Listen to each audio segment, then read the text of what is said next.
I've been challenged by my friend Canadian to create Minecraft's ultimate impenetrable base.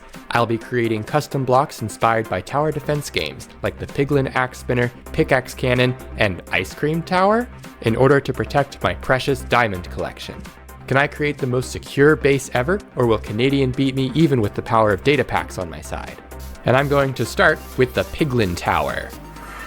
So here's what I have for the base of the tower. This is going to be the main block that you'll actually be seeing and interacting with, but ultimately I'm going to want all these towers to have some moving pieces, so I'm going to have to make them as separate item models.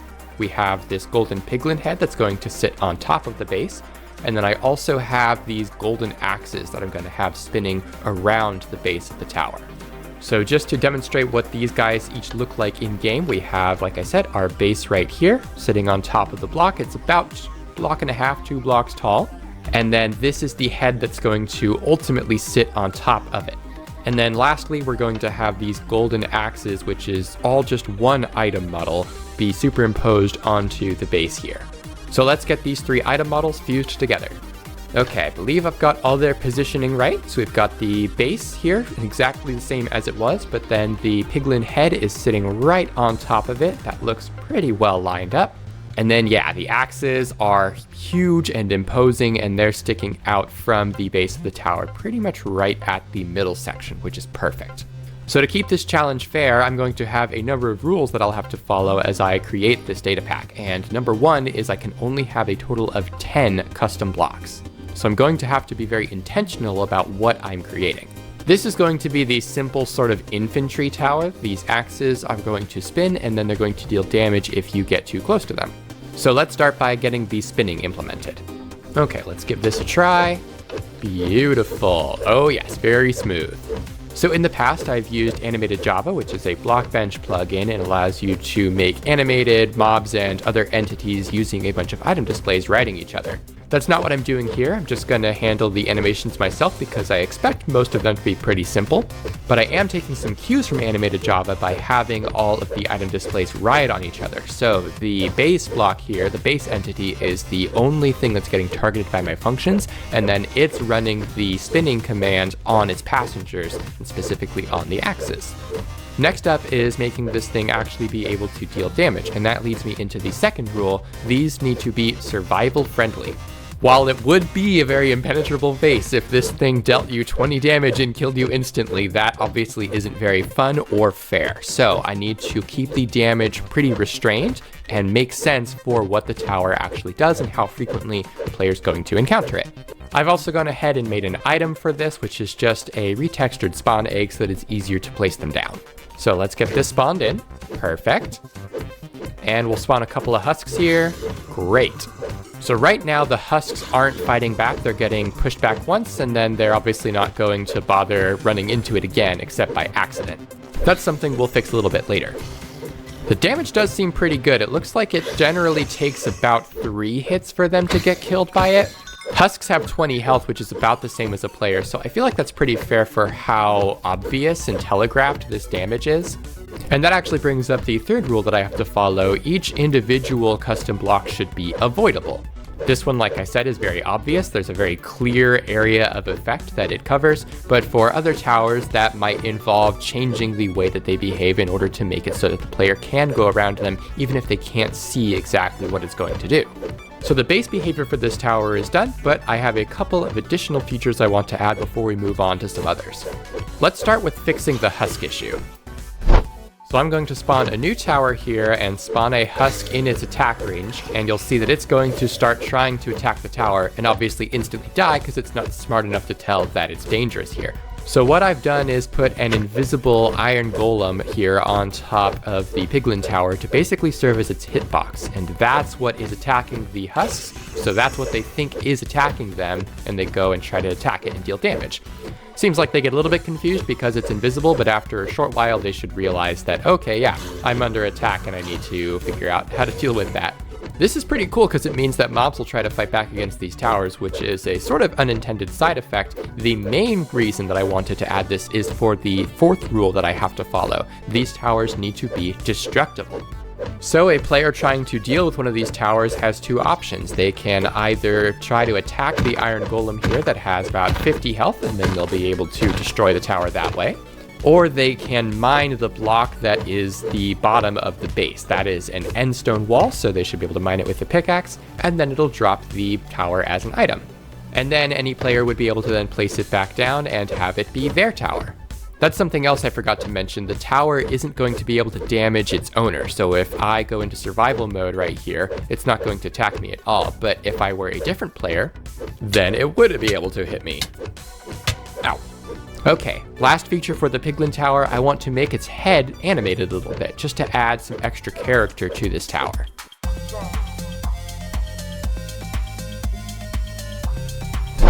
Let's get this placed down, and oh, this is so cute. So I have it so that the Piglin Tower's head is going to sort of hop in a circle when it's idle, when there isn't an enemy nearby. But if we do spawn a husk and it gets relatively close enough, then it's going to start to hop but face it instead. And you'll see it kind of follows it around, which I think works really well. And then once it's finished, once there's no more enemies around, it'll just continue hopping idly in a circle like before. And with that, I think the Piglin Tower is done. It's time to move on to the Soul Tower. The Soul Tower's base is supposed to look sort of like it's made of sandstone bricks, or a decorated sandstone brick. It even has a little bit of a soul motif built into the side here, but also has some elements of chiseled tuff, at least the pattern of it, and polished basalt up here. For the head that's going to be on top, we're just going to use a wither skull, and specifically this is one of the ones that the wither actually shoots at you rather than the wither skeleton skull. I've gone ahead and already made the spawn egg item for it, so let's just get this spawned in and make sure that everything works correctly. Okay, looks like the wither skull is floating just above the tower, which is what I want. I don't want it to sit on the base like the piglin head. We've got the iron golem up here that we're able to hit, and we can break the endstone wall in order to drop the item. Of course, right now it looks very boring, so let's breathe some life into this thing. Okay, so right now it's just kind of hovering idly facing the same direction. Definitely very ominous, but I think we can improve this some. Let's start with some particles. Okay, I do think that adds a lot, especially from the front. It gives it a little bit of a mane almost, and definitely adds to the flavor of the tower. But while it does look scary right now, it isn't very threatening. So unlike the Piglin Tower, this one doesn't have any golden axes spinning around it or anything, so it might not be obvious how it's going to be a threat.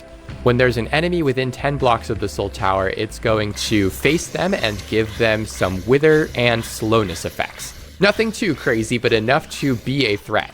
Also, as long as there's an enemy within 12 blocks of the tower, it's going to have way more particles to really show you that it is active. Let's get a couple more husks in here. We can see the head kind of moving around. Now this husk got close enough that it's realized that this tower is a threat, but all the other husks, because they're just getting damaged by the wither effect, they don't realize that this tower is threatening. The player is obviously not going to have that same ignorance. And just to show you what it looks like from the player perspective, so we're far away now, it's not active, then we get a little bit closer and it starts to look at us, we see a lot more particles, and then we get too close and we start to see that the wither and slowness effects get applied. Again, not too strong, might be hard to tell, but we're only at just above half health at this point, so obviously we have plenty of time to escape the wither's effect, especially if we had left right as soon as we got in there. So this was a pretty simple one. I would say the Soul Tower is done. I should mention at this point as well that while I do have some rules that I need to follow, I also have some personal goals for how these towers should behave. The ultimate goal is across all 10 of these custom blocks to target and prevent all possible methods of entry or approach, and that includes some of the less common ones. Not just approaching head-on, which is what the Piglin and Soul Towers are going to be best at handling, but also being able to prevent the player from digging underneath the towers, building above them, using ender pearls or chorus fruit to approach the base, or elytra even to fly over everything. All of these methods of approach need to have some way to target them. They're each going to have an individual tower that can help handle them, but also, because all the towers need to be survival friendly and able to be avoided, the plan is for multiple towers to be ideal at working together. They should work best in tandem to be able to protect the base. And the next tower we're going to build is going to try and tackle that digging problem. time to make the Earthquake Tower. So the Earthquake Tower base has a bit of a mud brick sort of look, or packed mud kind of look. Again, like the Piglin one, it is relatively simple, but you might be able to tell that there's a bit of a motif here of a pickaxe, since this one is tackling the threat of digging underneath the towers. For the head, we have an upside down anvil, which has been color swapped to use the deep slate colors. It's a bit of a subtle change, but I think it looks really nice. Okay, let's start by spawning it in and make sure that it looks good. Yep, we've got the anvil sitting right on top. It is clipping in a little bit, but I don't think that'll really be a problem. So for the Earthquake Tower, because I made the head an anvil, I don't know that I'm going to make its head quite as animated as we saw for the Piglin head in the Soul Tower. I think instead I'm going to integrate the animation directly into how it behaves as far as damaging potential enemies goes.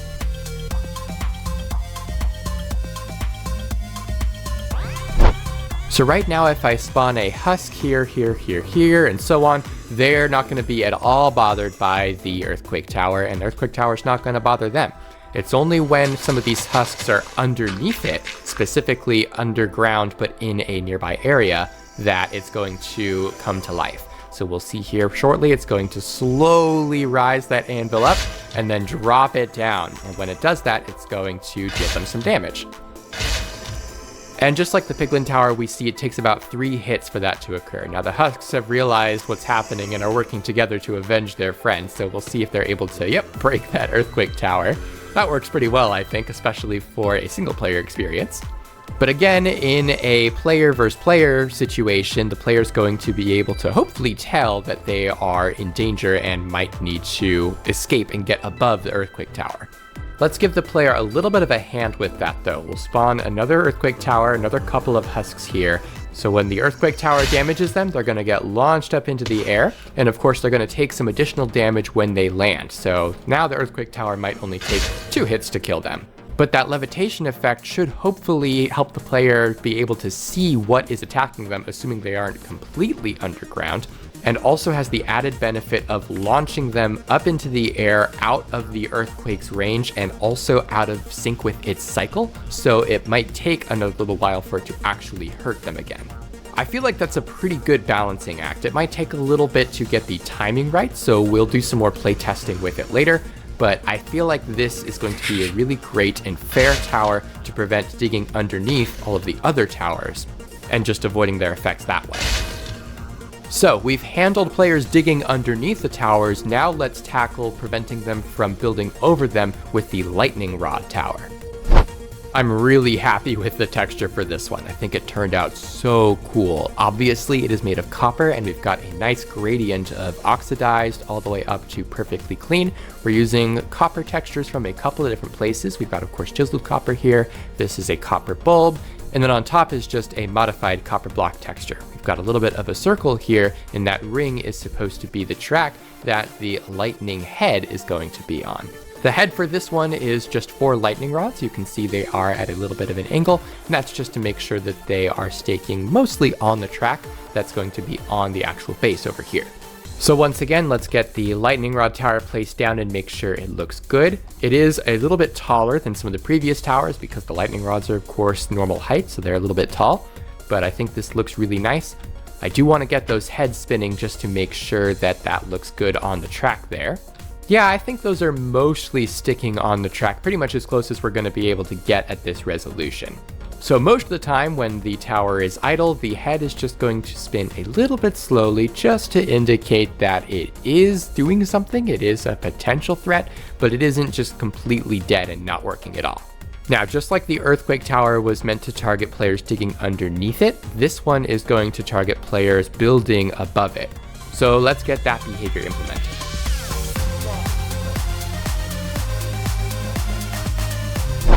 So once again, if I place some husks down here around the lightning rod tower, they're not really going to bother it until they happen to get too close by sheer coincidence. But if we build a little tower for one of these husks to stand on, then we'll see that it's going to slowly start to increase in speed, and then that lightning strike is going to come down and hit the husk. It does happen to hit the Iron Golem as well, but I've made sure the Iron Golem has fire resistance so it isn't actually getting damaged by it, it's just a visual. This is already pretty good. Lightning is very powerful and very dangerous, but in theory, it's also not too difficult to avoid, especially if the player, like the Iron Golem, has fire resistance and is avoiding that additional chip damage that comes with being struck by lightning. So I have an idea for some extra behavior that I can attach onto this thing.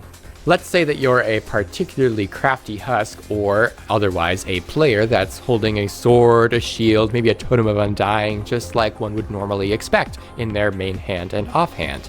But if we spawn one such mob up here on top of this tower for the lightning rod tower to attack, then it's going to drop those items. Obviously, in this case, it happened to die immediately, but those items are not going to burn in the fire, so you can pick them back up if you're fast enough.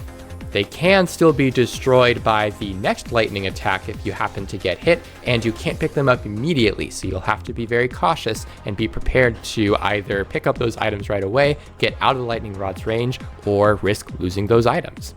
Since it doesn't delete them immediately, I feel like this is relatively fair, but definitely one of the more powerful towers that we've made so far, so I think I'll make sure to use it sparingly in the final base. Of course, to counteract this, the range of the lightning rod tower might be a little bit bigger. By the way, if you're enjoying the video, please remember to like and subscribe to keep an eye on when new videos come out. I make all kinds of videos about making data packs, playing with data packs, and I really hope that you will enjoy. Also, please consider checking out my Patreon to get access to exclusive data packs as rewards, like this one. I make data packs like these exclusively for my videos, so while I don't plan to release them to the public, I do appreciate being able to release them as rewards for my Patreon supporters. We have 4 out of 10 towers complete, so it's time to move on to the Ice Cream Tower. This is going to be the base of the Ice Cream Tower. It is packed ice colored, but we're using the texture from prismarine and dark prismarine bricks, which I think ends up looking really, really cool and fits very well with the rest of the towers. We also have this eye shape here on the side, which might be a little bit of a hint for what this tower is going to do, but no spoilers yet. The head for the Ice Cream Tower is of course going to look like ice cream. We've got some nice little balls of Neapolitan, and a couple of them are clipping through the floor a little bit so that they fit at different heights and sizes when they're on the base. Once again, I just want to make sure the tower gets spawned in correctly. Looks good. Now it does seem that the little bit of clipping that I did intentionally is leaking down underneath a little bit. I think that's something that I'm just going to fix with the head animation, so let's get that added real quick.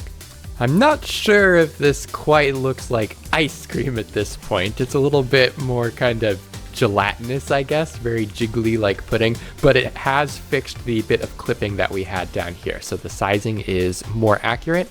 And we've got these snowflake particles coming out every so often, pretty regularly I would say, just to help indicate that this is ice cream. So the Ice Cream Tower is meant to tackle another method of approach I didn't mention, which is the possibility that somebody may just try to tank all of the damage as they attempt to approach the base, basically ignoring all the towers that are trying to hurt them, using golden apples or other potion effects to be able to protect themselves. So the Ice Cream Tower is going to clear away those positive effects, and that's why it's called the Ice Cream Tower. It has sort of a relationship with milk, which does the same thing. So let's get that implemented. So I'm standing way back here out of range of the tower. I have made myself not the owner of it anymore so that its effects will be able to apply to us, just because this isn't going to be as easy to see on a husk or something. So let's go ahead and eat this enchanted golden apple. That's going to give us multiple potion effects up there in the top right. Obviously we have these very colorful effect particles. So let's get close and see what happens. And yep, pretty much as soon as we enter range, we immediately lose all of those positive effects. Now to test this idea of the towers working together in tandem, let's place another soul tower down too.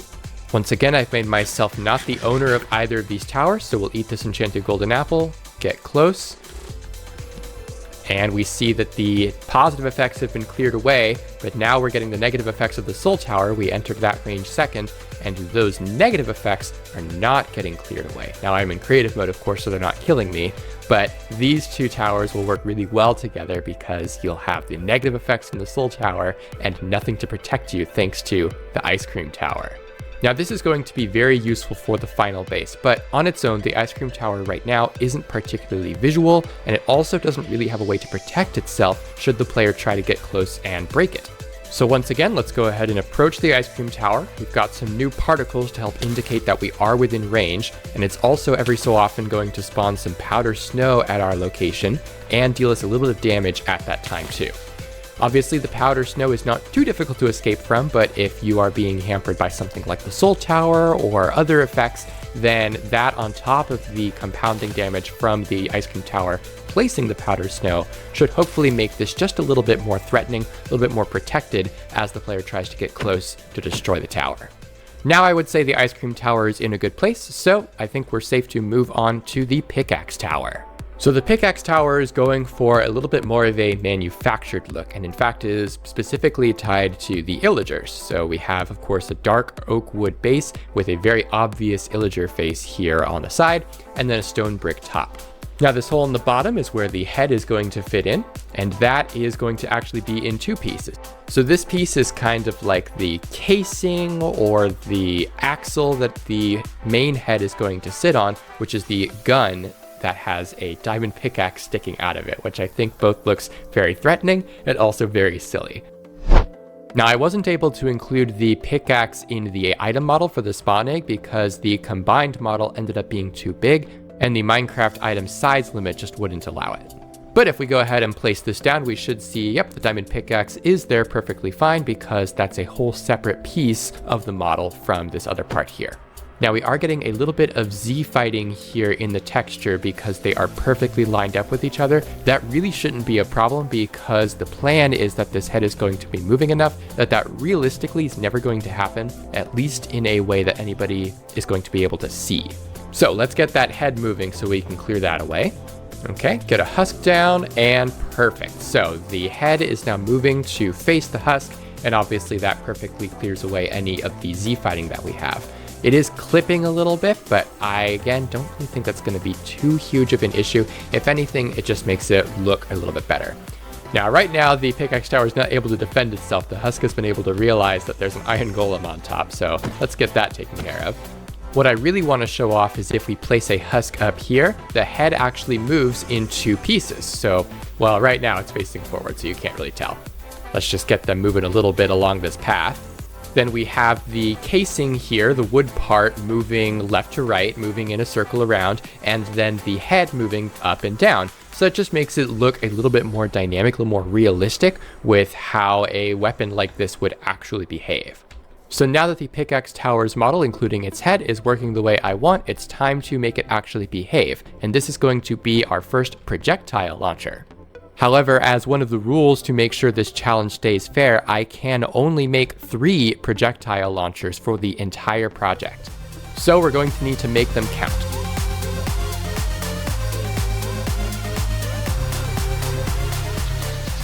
So I've got a couple of walls here for the Pickaxe Tower to try to shoot at some husks through. So let's go ahead and spawn one in over here.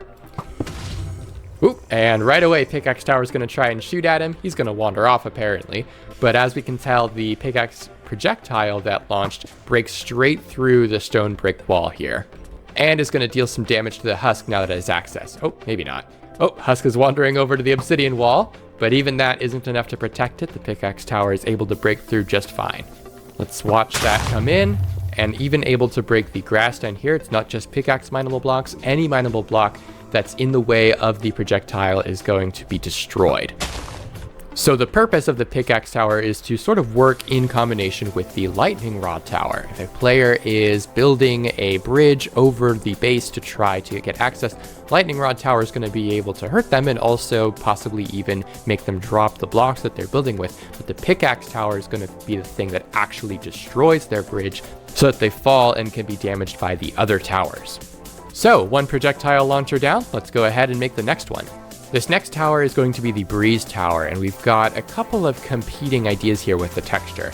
So the texture itself is pulled from some copper blocks, but obviously it's using the Breeze color palette, and we even have a little bit of a pixel art breeze in here, which is pulled from the decorated pot texture. But obviously we also have some features of the trial spawner, including this recolored chiseled deep slate texture on top to look more like a larger trial spawner face. Now the breeze head is going to be a projectile launcher, which means it has a head, which is just a very basic sort of anvil colored cube, and the gun piece that's going to be on top of it. It's going to behave very much like the Pickaxe Tower, just a little bit of a different design. However, the other thing that I want this breeze tower to have is a tornado surrounding it, just like the vanilla breeze mob. And I think this is going to end up looking really cool if we can get the sizing right. So let's start by placing this down. We've got a nice breeze sound effect, but obviously I think it looks pretty cool, but definitely very lame with the tornado being stationary. Let's fix that first. Okay, I think that's looking a lot better already. The tower itself is stationary, so it's not quite as active as the breeze mob, but I think the tornado moving up and down kind of like this as it's spinning just gives it a little bit more depth, makes it feel more alive. And then of course implementing the head and gun movement is just going to be a matter of copying some code over from the Pickaxe Tower. And we can see what that looks like from the player perspective right here. So it might be hard to tell because it is always facing us, but that head, the larger cube, is moving left to right, and then we've got the gun part moving up and down to try and aim at us. And I think that just creates a really cool effect. I almost kind of like this more than the Pickaxe Tower, even though the design itself is much more basic.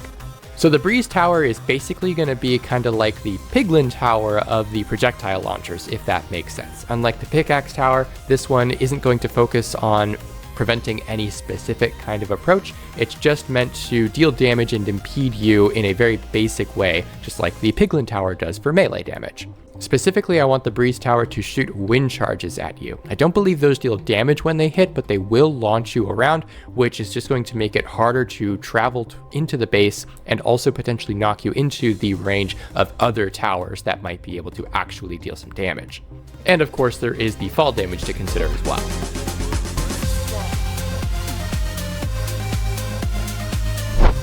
Got a couple of husks spawned in here. Oh wow, okay, already we're getting some wind charges shot.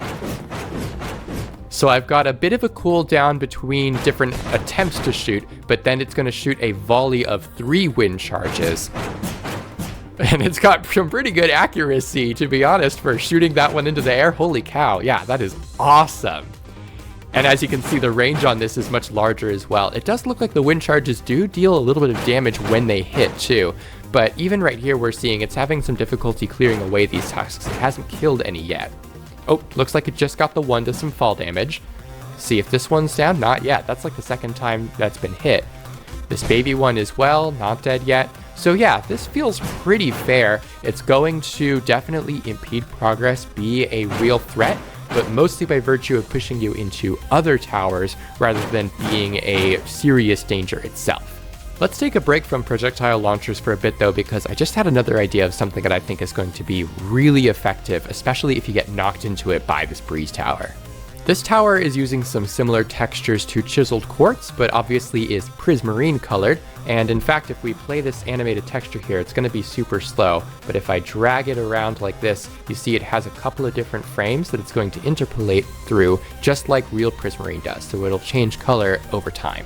We also, of course, have the kelp up here that is hanging down a little bit on the texture too. And that's, of course, not going to change color. Now that's just for the base. The head of the tower is going to be this squid here. It's definitely simplified because it's an item model. I can't make the tentacles rotated in a circle like the real squid entity is. And I didn't bother giving it a face because I actually think I'm going to have the head, the mouth here, face the target. So you won't really be seeing it from the side very often. Or if you are, you can just assume that either it doesn't have a face for a reason, or maybe the face is hidden. Let's get the squid tower placed down. And yeah, I think the squid sitting like that is going to work just fine. I'm not quite sure how I want it to move yet, so let's get the tower's behavior implemented. So what I'm thinking for the squid tower is if you enter its range, which we'll figure out how to display, then you'll end up getting these particles in front of your face, and you'll also, you see we have these potion effects, this husk has the blindness effect. Now for mobs, obviously that doesn't really do anything. They don't really care about blindness, I don't think, or they don't really have a hard time detecting people even through blindness. But for a player, this has the potential to be very seriously devastating. Oh yeah, you can't see like 2 feet in front of your face. You can't even see 1 foot in front of your face. I can see my hand, and that is it. And even that gets concealed sometimes. Let's back out of here. Okay, that gets cleared right away as well, so that's good. So once you're out of range of the Squid Tower, then you're no longer under that effect, including the blindness effect. So this is definitely going to be kind of like the Ice Cream Tower in that it is more of an environmental obstacle rather than a really serious threat. So let's go ahead and get this head moving. And I think it's going to be kind of like the Piglin Tower's head. It's going to spin idly in a circle like this, not bouncing like the Piglin head does, just kind of rotating. But then if there is an enemy nearby that it is affecting, it's going to pick that closest one and face directly towards it. So if this guy wanders around, gets hit around, then it's going to turn to face him as well. And then also, like the Soul Tower, if the target is just within range but not close enough to get the negative effect, that Squid Tower is still going to face it just to kind of prime you and let you know, hey, you're getting close, be careful. Now, once again, like the Ice Cream Tower, I am thinking that it needs just a little bit of something else to protect itself with. So let's go ahead and place down a couple of these husks, and hopefully they'll stay kind of nearby for a little while. Oh, a couple of them are going to attack the tower, but over time, if they spend too long near the Squid Tower, then that's when it's going to start to deal damage to them. So now it has a way to protect itself even from mobs. That was quite a horde, so they were still able to get to it eventually, but let's go ahead and place another Squid Tower down. That one was on its last legs. And we'll get another husk down and see about how long it takes for the Squid Tower to kill it if it's just relying on its own effects. Okay, nice. So a few seconds to kind of prime up. The husk spent too long close to the Squid Tower, and then yeah, about 4 hits and it was able to take care of it. That's not bad. Now, the blindness effect is of course going to make it potentially difficult to get out of range of the Squid Tower once you realize that you're in danger, especially once you start taking damage if you've really spent that long there. But the hope is that once you do get blindness, then you're going to realize, oh, I need to back up, I'm in danger, just like as it turns to face you if you're able to see it, and that'll allow players to be able to void the tower. Now, obviously, that does make it particularly difficult to get close enough to be able to destroy it, but since the hitbox is an actual iron golem, players could just use a bow or crossbow or something to be able to hit it and take it out from a distance if the tower is completely in the way of the direction they're trying to go. I have 8 towers completed, 8 towers to defend my base with. That means according to the rules, I only have 2 towers left to design, and if you're keeping score at home, only 1 projectile launcher left as well. This next tower is going to be called the Pearl Trap Tower. It is made of purpur and obsidian, and we've got a very cool iron bar cage up here, very reminiscent of the Ender Dragon fight. Now, as you can tell, this base is just a little bit taller. I didn't want to make the cage a separate model because it's not going to be moving, so it clips into the ground a little bit. That's not a problem, we're just going to have to shift it up when we summon the item display. The moving head inside of this cage is going to be this 3D Ender Pearl. The sides look a little bit plain, but I think the front face looks pretty good, and when it's rotating and moving, I hope that it'll look a lot better. So let's get this spawned in, and as you can see, I was able to just shift the whole base model up a little bit, so it's still positioned in the same spot, just the model itself is rendered at a slightly higher spot than some of the other towers are. But it doesn't really make a difference, especially practically from the player perspective. It's a little hard to tell because of the cage blocking it, but the pearl is hovering just a little bit above the base, so once we get that animation in, it should look really, really nice. Oh yeah, I think that looks so cool. Definitely obscured by the iron cage a little bit. I hope that's really not too big of a deal. I think it's really important to capturing what this tower does and how players are going to have to engage with it in order to take it out or be able to dodge it. But the rotating as it moves up and down, I think that just looks really fluid. Very happy with that. So like I mentioned earlier, one of the last approaches that we need to prevent people from being able to approach the base with is by using ender pearls or chorus fruit. Ender pearls are obviously really obvious and quite important because you could just use them to lob straight over all of the other towers and not have to worry about them, especially and including the lightning rod and pickaxe towers, which are only going to be able to hit you if the player is above them, not their ender pearl. Chorus fruits are also problematic for a number of reasons. Players could eat them to escape a tower that they are otherwise in range of, like a Squid Tower or something. And of course, if they do end up getting close enough to the tower that they can break through the walls, using chorus fruit, they might be able to get into the treasure chamber without having to mine anything, which would otherwise take too much time and make them susceptible to some of the other towers. I have some pretty cool ideas for how I want the Pearl Tower to behave, so let's get that implemented here.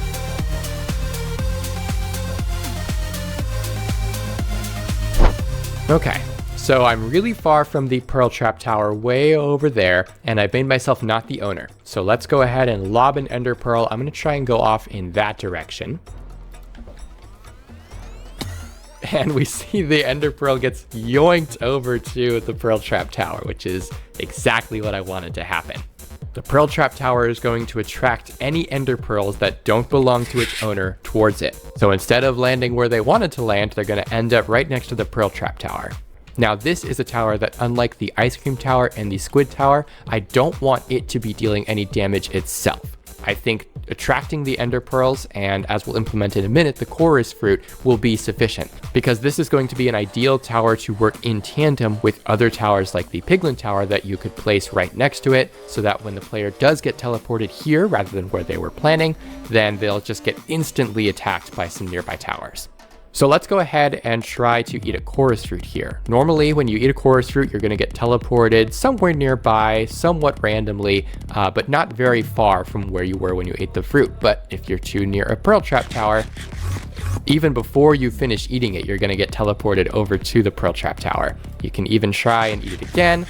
If you are able to eat the Chorus Fruit, then you'll get teleported normally. Not a lot I can do about that, but you're going to be near the Pearl Trap Tower one way or the other. So once again, just more opportunities for other towers to have their day in the sun, so the Pearl Trap Tower can bring players to them and they can start dealing the damage. The Pearl Trap Tower serves as a great segue into the last tower, the Ender Eye Tower. This might be the base texture that I'm most proud of. I think it perfectly captures exactly what I want it to. We obviously have this end portal frame aesthetic going on. We've got some textures pulled directly from it. Others are recolors of some other textures that I think look really nice. And then to sit on top of this awesome top texture, we have the Eye of Ender, which is just pulled directly from the end portal frame's normal texture. Unlike the head of the Pearl Trap Tower, this one is not a circle, and you'll also see that it's not centered, and that is intentional. I'm excited to see how that ends up looking once we place it. Let's get this placed down. Oh yeah, I think that just looks so beautiful. Everything coming together, even stationary, I think this one has turned out just the coolest from the get-go. And it's only gonna get cooler once we make that head move. Yeah, got the hovering just like the Ender Pearl in the Pearl Trap Tower. Actually, probably even more like the head of the Soul Tower, since we also have these particles back here that create kind of a mane. And from the front, oh my gosh, that just looks awesome. Lovecraftian, makes the tower feel alive. And I think about the only thing that can make it cooler is if we have the eye follow you, even if you're the owner. So if you recall from earlier, the final approach that we need to make sure players aren't able to use as they try to break into our base is Elytra. Elytra are potentially even more powerful than Ender Pearls, or probably at least as powerful. Even though we have the Lightning Rod Tower to protect the airspace above it, and the Pickaxe Tower and Breeze Towers to provide projectile defense, players flying with Elytra are just going to be too fast. They're probably going to be able to avoid all of these.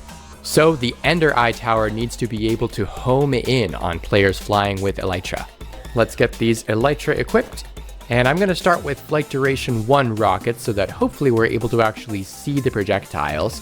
We can see the Ender Eye Tower over there hovering. The particles won't render at this distance, but that's okay. All right, let's take off. There it goes. Oh, and homing in on me. Perfect. Pretty good cooldown on it for sure. Definitely avoidable. The homing is good. You can't avoid the projectiles.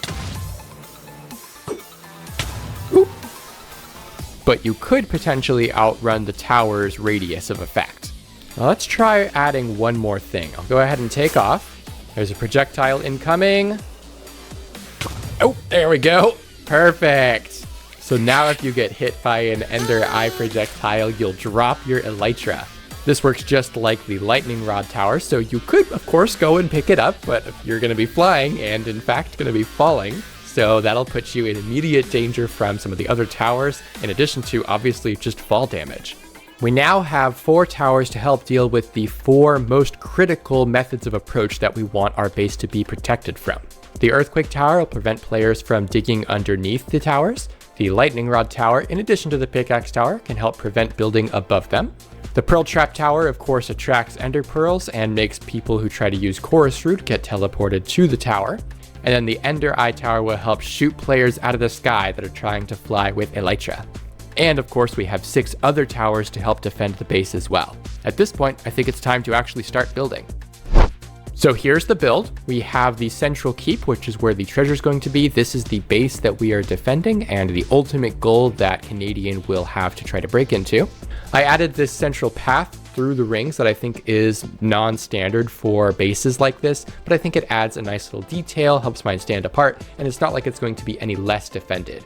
The main thing that it has going for it is that it doesn't have these 2-block tall black stone walls, so you don't need to build over them or break over them. You can just walk right up, but of course there will be additional towers here to defend it compared to maybe around the rings. As far as rings themselves, we have 5 of them. The central green does not count as a ring, though it will have some defenses of its own. And then we've got some copper, deep slate, soul sand, and stone, which might be hard to tell with my shaders, and magma block. I'm not really considering the blocks these rings are made of as part of the defenses. Obviously, the magma blocks and the soul sand do provide some obstacle, but it's really not probably that big of a deal compared to the impact that the towers are going to have. Speaking of, let's get some towers placed down. I think we'll do an Earthquake Tower here, get some Piglin Towers, and then alternating with more Earthquake Towers. I think this is a good spot for a Pickaxe Tower, and then we'll have some Ice Cream Towers basically covering this whole ring. I think it only makes sense for the Soul Sand ring to have some Squid Towers, and then more Soul Towers. Up here on the deep slate, let's go ahead and get a Pearl Trap Tower and then a couple more Piglin Towers, kind of surrounding it like that. And we'll do a couple more Earthquake Towers for good measure. I like the idea of Breeze Towers on the copper ring, and we'll get a Lightning Rod Tower here on the corner as well. Let's get another Pearl Trap Tower up here by the keep as well. This keep has hallways inside of it, so let's get a couple of Earthquake Towers up here. And we can put a Breeze Tower on the front right there. Haven't used Pickaxe Towers in a while, so let's get them on these 4 corner towers. An Ender Eye Tower right here, and the Piece de Resistance. With all the towers in place, this is our completed base. We start off with a floor of magma blocks that is defended by Piglin Towers, which are of course pretty easy to avoid, and Earthquake Towers, which aren't going to bother you unless you are trying to dig underneath. So you will have to hop over the magma floor, but that itself isn't too bad. As you move into this endstone ring, you'll have to contend with the plenty of Ice Cream Towers, which will hopefully help clear any effects that players might have that they tried to tank the magma block damage with. And this ring also has some Pickaxe Towers to try and shoot down anybody who might build over the Ice Cream Towers. The Soul Sand ring appropriately has Soul Towers interspersed with Squid Towers. Again, this is a combo that I think works really well together because you'll have the slowness effect from the Soul Towers, making it harder to escape the blindness of the Squid Towers on top of just the Soul Sand floor. The Deep Slate ring here has some more Earthquake Towers as well as Piglin Towers, but most importantly has some Pearl Trap Towers. There are Pearl Trap Towers earlier on these blackstone walls. You can see one over there as well as over there, but this is the ring that is primarily dedicated to them. On the copper ring, we have these Breeze Towers as well as some more Lightning Towers. Again, those also exist on some of the blackstone walls down there, just to provide that additional coverage if players try to build way over all of these defenses. And then we have a nice grass area that houses the castle. There's a few additional towers here on the outside, including a Pearl Trap Tower that has an Ice Cream Tower and a Piglin Tower beside it. There's a couple of those all around. And then on the corners, we have some Breeze Towers too. The keep itself is of course the most defended part of the base. We have an Ender Eye Tower on each corner. These are also represented on some of the earlier blackstone walls separating each of the rings so that players hopefully won't be able to fly over all the rings without invoking the wrath of one of these projectile launchers. We have Pickaxe Towers on the top of each of these 4 corner towers, as well as a Lightning Rod Tower on top of the middle. Those will just again help prevent players from being able to build over the rings and then over on top of the castle. The exterior walls have Breeze Towers and Earthquake Towers. The Earthquake Towers, of course, primarily protecting the inside of the walls. If we come inside, the interior of the walls has some hallways that are guarded by squid towers. There's a few of them here. At the back side of the castle, behind this internal wall in the courtyard here, we have yet another pearl trap, and this is primarily for defense against chorus fruit that is guarded by 2 piglin towers. In the hallways of the keep, we have one ice cream tower that is on the front and the back that should cover most of this area, as well as some soul towers. These also have some overlap with the squid towers that are in that first wall. So again, we have that combo working very well. These piglin towers and breeze towers are mostly here to protect the top of the central keep area because this is the ceiling of the actual treasure room where I am storing all of my diamonds and emeralds and netherite. This is the room that Canadian will be trying to break into, retrieve even just one of these blocks, and then escape alive. And I believe we're all set to let Canadian try to break in. Welcome, Canadian. Thanks for joining. Yeah, hey. So you, of course, have a lot of experience breaking into bases, but probably not anything like this before. Yeah, no, I barely have any idea what any of this is. I'm hoping it'll still feel, intuitive enough that you'll be able to use some of your same tricks. Yeah, it's not a very big base. Oh, no, not big at all. Like, I just have to find the treasure room, and yes. I broke in. Yeah, so the goal, there's a treasure room in the middle of the castle there. Just break one of those blocks and get out. All right, easy enough. All right, go ahead and approach when you're ready. Those guys look angry. Don't those guys only, shoot you if you're flying? What? Wait, what? I don't even know what hit me. Let's just get a couple blocks. I'm sure I can't go under it. We're almost at the bottom of the world, so I'll just bridge over it, I guess. Actually, let's try a head-on approach. What could happen? What's the worst? I just want to see. I just want to see what's really gonna go wrong. All right, we have these anvil things. What? No, I'm at half a heart already. Oh my gosh. Okay, so if the range is about maybe 10-ish blocks, I'll just build up 15 blocks, maybe 20. There's no way I survive this. I may as well just turn this into a into just a scouting run. Okay. Yes. Oh. Never mind. Okay. All right. A good first attempt. You got maybe 2 blocks close to the first ring. I didn't even get on it.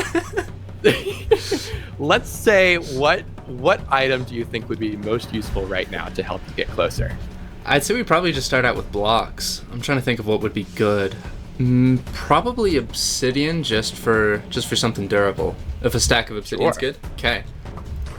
Oh, it's the mining thing that's hitting me. Yeah. That has the bigger range. Yeah. Let me get an idea of how long it takes to. Oh, yeah. Now I'm seeing it. Oh, but they definitely cover the whole range. Oh wait, they tear apart the tower itself. Your defenses work against you. I should sit here and see if I can get it to mine the tower in front of it. Unless it doesn't. Why? No! What? I was close enough to the anvil? Ooh. Sure, may as well have happened. Alright, so those anvils are definitely the most potent thing, I feel. A water bucket would take care of it, but True. So would food. If I just had a stack of golden apples, I could just tank it. I think I'll go for golden apples. Just so I can live longer. I can do that. I'll even do you one better and give you some enchanted golden apples. This feels too overpowered, but that does count as one item, so I may as well take advantage of it. Yeah. Alright. Then I'll just sit here and let the tower give me some free blocks, I guess. True. The ice cream I know removes potion effects. Oh, wait. Oh, shoot. That's fine. I mean, the golden apples still heal me, even if I lose the fire res. Here, hit the ice tower. Oh, wait. What? What? They do that too? Okay. I'm starting to see the effect they have. Yeah, now I'm getting my effect back. Okay, that's good. So I just take golden apples. Now let's learn what happens here. I get blindness from the squid, and I get withering from... Then we have these basic ones again. Wind charges do basically nothing except act annoying. Yeah. There you go. Making good progress. Yeah, until we get inside. I have no idea what's inside. Yeah, this is fine. Slow and steady. Okay, those clear my effects again. Okay, just give me some time to think. Oh my goodness. I got who needs rockets. Give me some time to. Okay, wait. We happen to be in a block game, so if I. True. There we go. There we go. Okay, so That's now some I have a place to think. Yes. So I'll pretend I'm not distracted by by all the wind charges here. Right. I don't have a pickaxe yet. Looks like there's just a front door though. What if I just walk in and open the door? Ah, I see. Okay, well. Oh my gosh, that does so much damage. What? Okay, let's learn. I was killed by Earthquake Tower. Shoot. Okay, so there's a lot of being propelled into the air, which begs for a water bucket even more, but I still feel like I don't need one. True. I think I'm better off with a pickaxe. Just an enchanted Okay. netherite pickaxe. The ice cream's the only one that really has a chance of stopping me on the way down. Once I get Right. past it, I'm good. I just have to tank apples, and it's easy. Okay, as long as I can get through. Just have to Making tank. your way back. All right, okay, we're back. where you back. were. Good. I need to get inside. The thing is, I took an insane amount of damage when I got there last, and I don't know what like did the damage. It's fine. What's damaging me? What's damaging me? What's damaging me? Looks like a combination of the ice cream tower and another earthquake tower. Really? It's hard to tell because of the blindness, I guess. So these Yes. these scouting runs aren't going very well. Pearls probably aren't a good idea. These towers are specifically designed for pearls. This might be silly, but leather armor. But I also don't know if it's doing most of the damage. Like, I don't know what's really, I think your biggest threats are the earthquake towers. There's some on top of the walls. What else do So they you're do aside from launch technically you beneath them. up? Like, They deal damage when they launch you. scaffolding. No, I'm kidding. And no. Wait. It's not a bad idea. Obviously a water bucket has been a good idea for a while, but I realize the best benefit of it is probably that, and don't tell me if I'm wrong, I imagine the pickaxe towers don't destroy water. So I'll take water. All right. It's time we finally get around to that. All right, let's get through the first part. How's it going, Pickaxe Tower? Yeah, don't mind me. Wait! Oh, oh no! Oh my gosh, my gold apples! Wait! I forgot about that. There's that tower that removes what's in your hand. Oh, which one is it? Yes. Getting windblown into the range of the lightning tower is pretty perfect. Well, I would say we count that as a death. What would you like? Well, next? that is a death, yeah.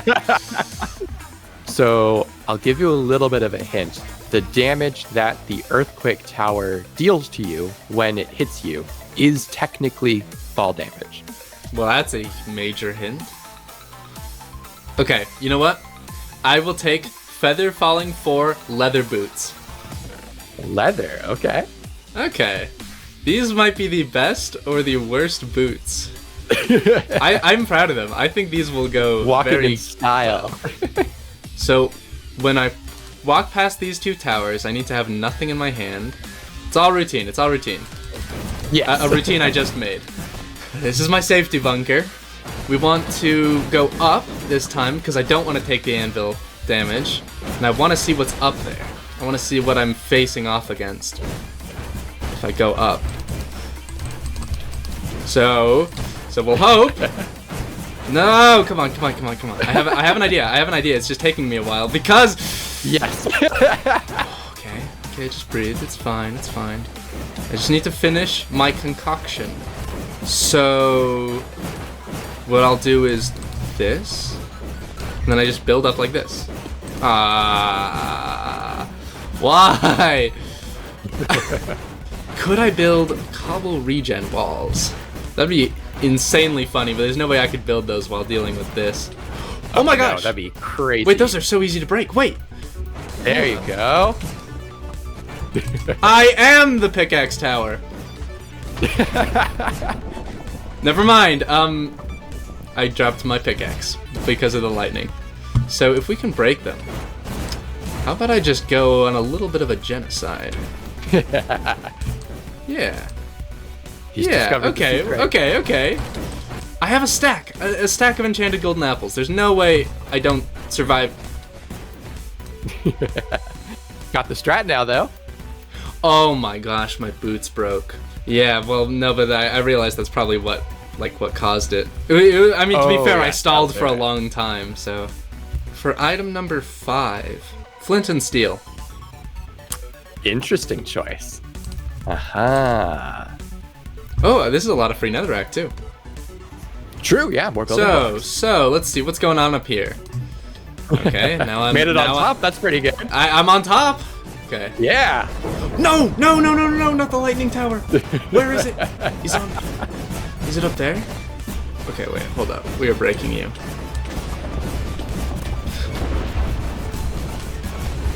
Blindness everywhere. Dude, I don't even know where I am. Okay. Now I can see. Yep, taking out the Squid Towers. Let's just go this way. There's so many towers in here. I can just tell there's so many towers. For sure. It's just so deadly. It's a small area. It's just like a death pit. Primarily, exactly. It's so small in there that the few towers that are there are so dense. I wonder if they die to TNT. I think I'll take a stack of TNT next. That'll be fun. All right, let's see. So, here's the big test. Can I destroy them with TNT? Okay, well that was maybe not the best experiment. Oh, come on. Wait, it's just dirt under? Out of the way. Look, I know this makes me vulnerable to earthquake. Of course. But what if I don't care? I know what my next item's gonna be already. I'm just getting spammed by the earthquake. Okay, that's fine. That's fine. This is what I asked for. Oh, okay.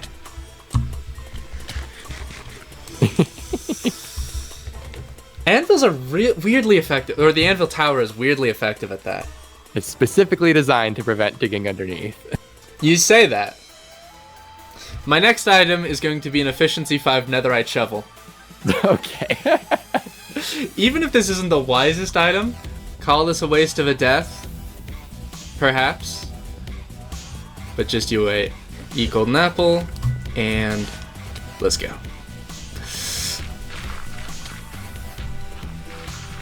Pretty good. I think this is good. Okay, and I know where the center is because I checked last time. True. So you probably want to go for about 30, and then I think it's a bit this way. Somewhere around here. Okay, so I'm at the center of the tower, I think. But I hear so much chaos. It's like I'm safe here, but... Right. I'm safe here. It is mostly breeze towers. Okay. What?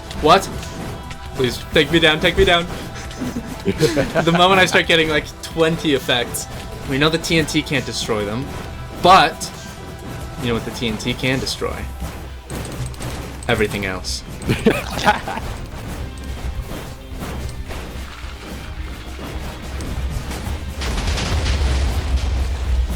Wow. You know, since I have it, I may as well use it. True. Yeah. Okay. Let's dig another drill. I just have to find the treasure room. I can sit down here as long as I want and drill for the treasure room. Oh, there it is! Oh, well, would you look at that? I found it. Now let's make sure I'm a little more centered. Okay. And simply mine up. And surely... Oh, look at that. All I need is one. I have it. And now I just book it. Until I'm like reasonably far enough away. Okay, I think I'm free. There we go. Alright. See your prize. Seems like... Oh. Let's go back to the safety of the bunker. Yeah. Alright. Well, yep, seems like perhaps a little bit more tower spam would have served me better. That was good though. I think what would have served you is investing in a floor not made of dirt. Yes, the classic blunder. Was there anything else? No, yeah, thank you for joining, Canadian. Do you want to let my viewers know where they can find you? Canadian, if you can spell it. Let's get that username nice and big. There we go. Yes, pretty much that. I'm on YouTube. That's it. That's the only place I'm at. Well, I'm pretty happy with how the towers performed, but it's clear that I still have a lot to learn when it comes to building bases. Before we go, I want to give another big thank you to Canadian for taking this project for a spin. It was a lot of fun seeing how he tackled getting around the towers and breaking into my base. Remember to like and subscribe to keep an eye out for more data pack videos. And please consider joining my Patreon to get access to exclusive data packs like this one. Thanks for watching!